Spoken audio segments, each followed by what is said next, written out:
The Xenomorph, also known as the Xenomorph XX121, is the primary antagonist of the Alien film franchise. This creature has been a terrifying nightmare since its first appearance 4 decades ago. In today's video, join Popcorn as we explore the Xenomorph's formation and evolution, as well as how it has changed popular culture forever.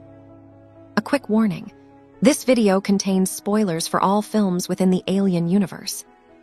The Xenomorph was first brought to the screen in 1979 by the visionary director Ridley Scott, known for iconic films like Gladiator, Black Hawk Down, and The Martian.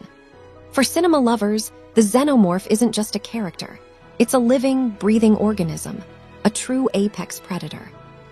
Since there are so many versions of the Xenomorph, from comic books to video games and films, we're going to focus primarily on the Xenomorph from the main film continuity, including Alien, Aliens, Prometheus, and Alien, Covenant. Xenomorph comes from the Greek words meaning strange form. Interestingly, if you're a fan of the Alien vs. Predator franchise, the Xenomorph's archenemies, the Predators, have their own name for them, Kayand Aimta, which roughly translates to hard meat or tough prey.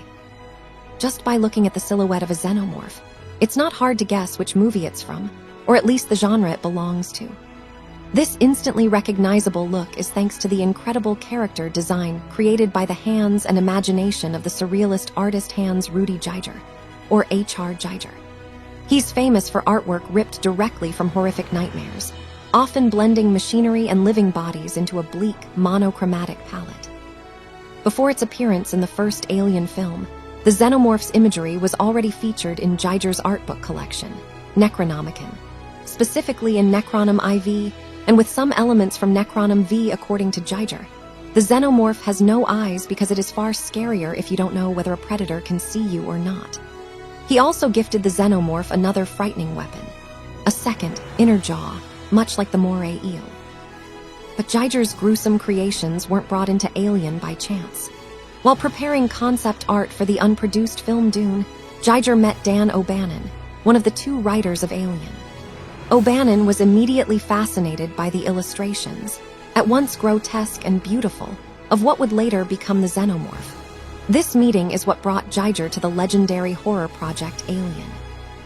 As mentioned, the script for Alien came from 2 writers, Dan O'Bannon and Ronald Shusett.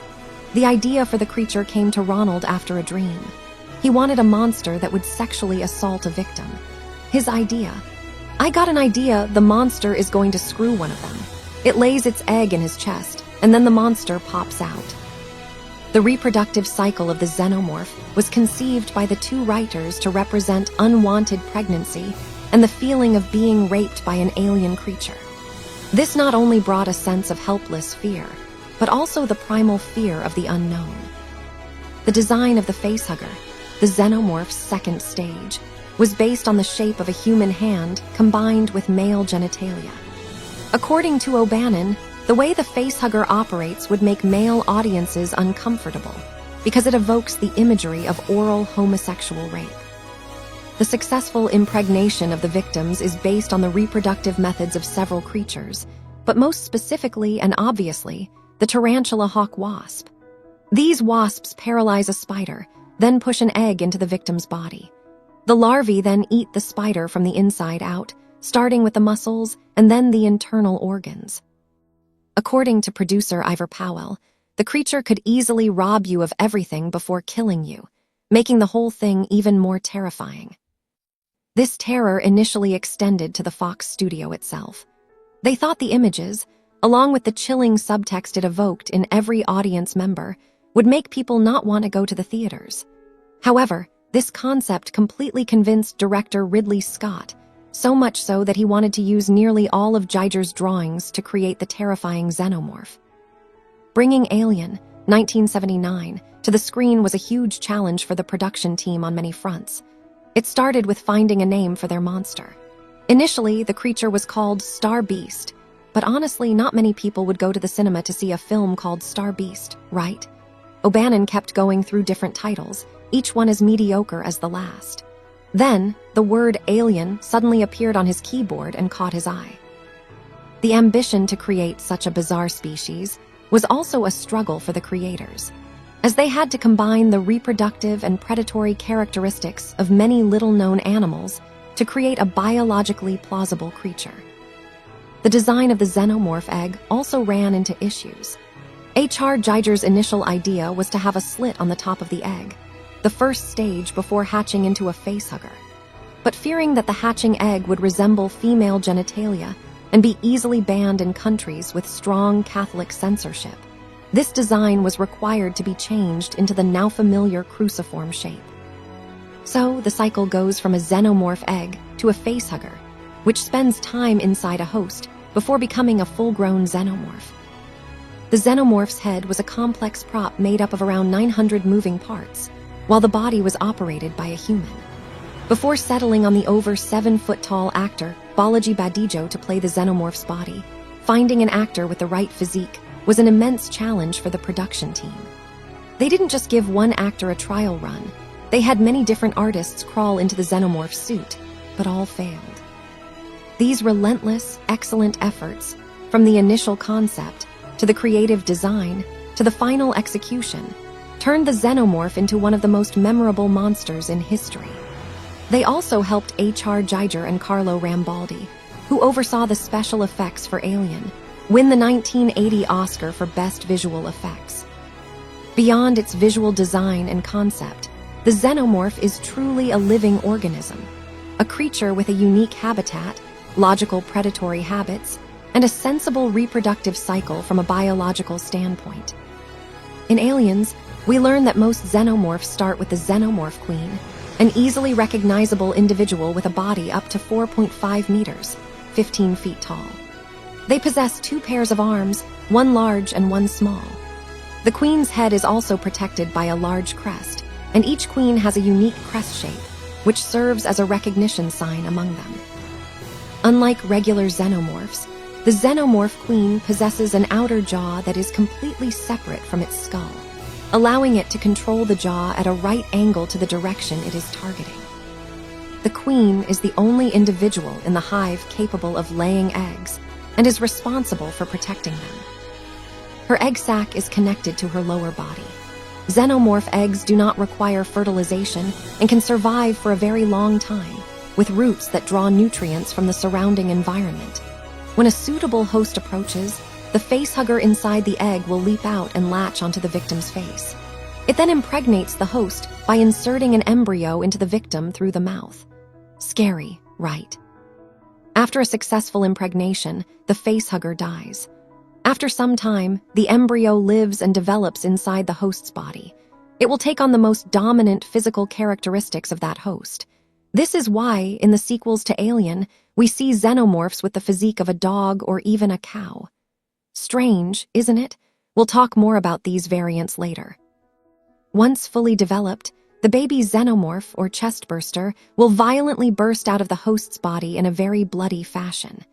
It lives freely for a short time, only a few hours, before maturing and being able to hunt. Newly formed xenomorphs possess genetic memory, meaning that from birth, each xenomorph has memories from previous generations to know what they are, how they must live, and how to hunt, completely unaffected by the host's memory during the parasitic process. Although most xenomorphs come from a queen, where do they actually originate, and what makes their biological characteristics special?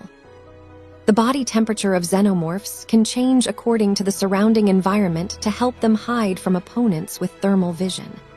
Xenomorphs also possess great physical strength, along with their natural weaponry: a secondary inner mouth, a long tail with a sharp, blade-like tip. With such a physical structure, xenomorphs also have significant weaknesses. They cannot tolerate high temperatures. Additionally, their armor can still be pierced if an opponent uses enough force. Through the first Alien film, we see that xenomorphs can hunt independently without any difficulty. They are intelligent creatures who know how to use all their advantages to hunt, especially their dark shell to hide in the shadows and their incredible speed. They don't just stalk their prey. In Aliens, we see that despite having no eyes, xenomorphs can recognize their own kind and exhibit pack hunting behavior. Not only that, this monster has a complex body structure. They possess a system of internal organs running along the head to sense vibrations in the environment. The front part of the skull is a heat-sensing system, so trying to hide when they are chasing you will be virtually impossible. Each xenomorph has 2 jaws. After controlling the prey, the inner jaw is deployed to strike directly into the head, causing immediate brain damage. Fighting a xenomorph is also extremely difficult, as light firearms cannot penetrate their armor. It would be suicide to fight a xenomorph without the advantage of powerful weapons or distance. Even if you manage to kill a xenomorph, its blood, a powerful molecular acid, will rapidly decompose everything after leaving the body, posing a danger to opponents nearby. Through the films from Alien, 1979, to Alien, Covenant, 2017, we see many variations of the xenomorph. So why are there different species of xenomorph and how do they differ? Note that we will only mention the versions that appear in the main film continuity from Alien to Alien, Covenant. First, we have the dog alien, or runner, the name given to the xenomorph whose host was a dog or cow, introduced in Alien 3. Runners are born in the same way as regular xenomorphs, only the host is different. Because the hosts are quadrupeds, the runner primarily attacks by biting, rather than using its front limbs to tear at the prey. The newborn appeared in Alien Resurrection, 1997. The newborn is a hybrid product of a xenomorph queen and Ripley's DNA.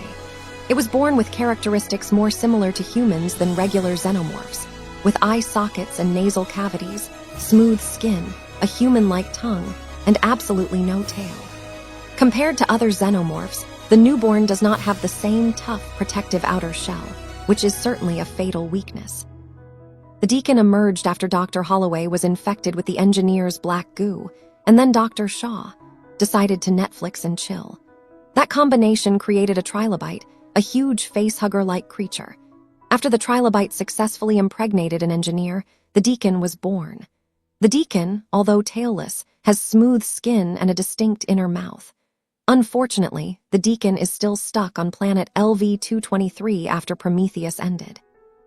The neomorph is another variant of the xenomorph introduced in Alien, Covenant. When the black liquid affects plant life, it creates spore pods with holes on top. When these pods are disturbed, they release dark spores into the air, which enter the host's body through the ear, nose, or mouth. From there, the host becomes a cocoon for the neomorph embryo. The neomorph can emerge from anywhere on the host's body. The neomorph's burster, though small in size, is extremely dangerous with a sharp jaw, long tail, and incredibly fast movement speed. Compared to the xenomorph, the neomorph is much more feral. They are terrifying predators and even eat the remains of their prey. Unfortunately, the neomorph cannot reproduce on its own, as it is created through genetic transformation, much like the Deacon. It's not just the xenomorph. The entire Alien franchise has had a powerful impact on popular culture. Since its first appearance in 1979, 7 sequels and spin-offs have been produced. However, not all installments were critically acclaimed or successful. Still, the immense legacy of the 2 original films is undeniable. It has been deeply embedded in the public consciousness, not only through the movies, but also through appearances in popular shows like The Simpsons, Family Guy, South Park, and even The Late Late Show with James Corden. Besides cinema, the world of gaming also has titles based on this hit franchise, such as Alien Invasion and Alien Isolation. There's even a rock band named Xenomorph, folks. It's fair to say that the haunting imagery of H.R. Giger, placed within the story of Dan O'Bannon and Ronald Shusett, and directed by the masterful hand of Ridley Scott, has not only changed cinema, but has also changed our world. Truly admirable achievements. And that concludes all the information we found to be the most interesting and useful, to help you get an overview of the alien monster that has instilled fear in popular culture for 4 decades. If we happen to miss any details, please comment below to let us and other viewers know. And also, let us know which monster or villain you'd like Popcorn to do a similar video analysis on next. For now, thank you for watching this video, and we'll see you in the next one.